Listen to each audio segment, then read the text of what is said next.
আমি পুরো নির্দোষ। চলে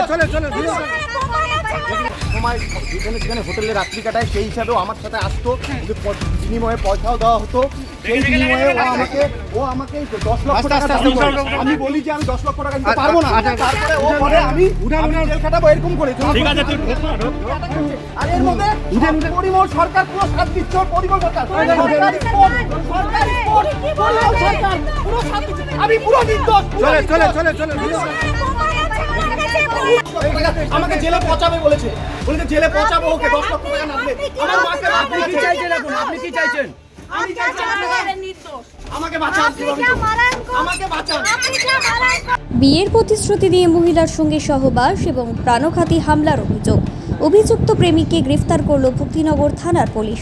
ধৃতের নাম সুব্রত দে, বয়স 33, ভক্তিনগর থানার অন্তর্গত আশিঘর এলাকার বাসিন্দা।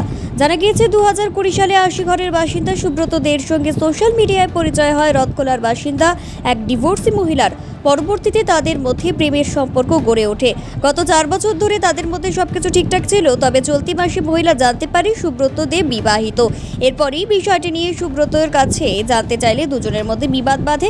মহিলাটির অভিযোগ, গত 11 সেপ্টেম্বর সুব্রত দে সারপ্রাইজ পার্টির নাম করে নেপালি বস্তিতে একটি গেস্ট হাউসে তাকে ডাকে। সেখানে পৌঁছানোর পর দুজনের মধ্যে ফের বিবাদ হয়। সেই সময় সুব্রত দে মদের বোতল দিয়ে মহিলার ওপর প্রাণঘাতী হামলা চালায়। কোনোভাবেই সেখান থেকে পালিয়ে প্রাণে বাঁচেন মহিলা, চিকিৎসা করান। এই ঘটনা যাতে কেউ না জানতে পারে মহিলাকে হুমকিও দেয় সুব্রত। এরপরই 19 সেপ্টেম্বর ভক্তিনগর থানায় লিখিত অভিযোগ দায়ের করে। সেই অভিযোগের ভিত্তিতে তদন্তে নেমে রবিবার আশিঘর পাইপলাইন এলাকা থেকে অভিযুক্ত সুব্রত দেকে গ্রেফতার করে পুলিশ।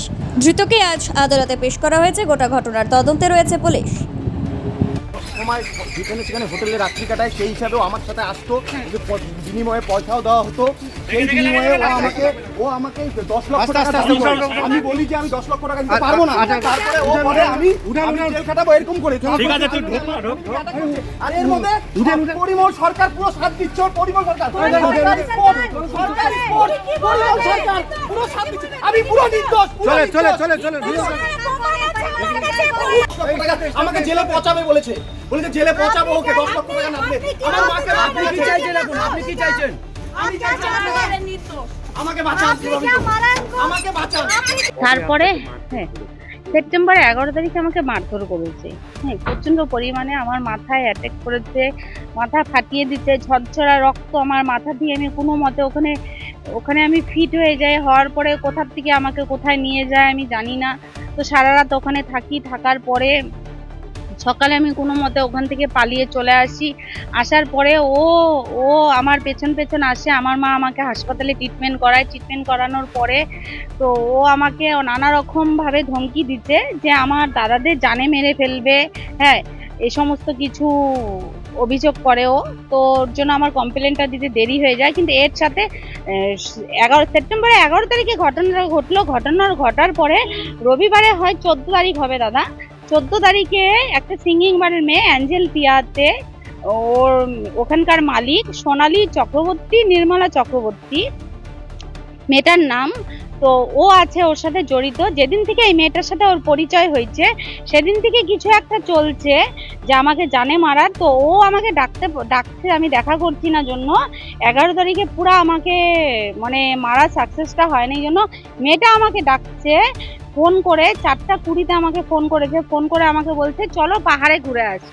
মেয়েটার সাথে আমার কোনো লিঙ্কই নেই, কোনো সম্পর্কই নেই। মেয়েটা আমাকে বলে 4:20 ফোন করে চলো পাহাড়ে ঘুরে আসি। তার মানে ওদের ভালো মতো প্রোগ্রাম হয়েছে আমাকে মারার। তো আমি এটাই চাই, এটা শাস্তি চাই। শাস্তি চাই যে শিলিগুড়িতে কলকাতায় একটা ঘটনা ঘটলো, তারপরে শিলিগুড়িতে আবার আমার সাথে এরকম ঘরে ঘরে মেয়েদের সাথে তাহলে ঘটনা ঘটেই যাবে। ওকে যদি কঠিন শাস্তি না দেওয়া হয়, কঠিন শাস্তি।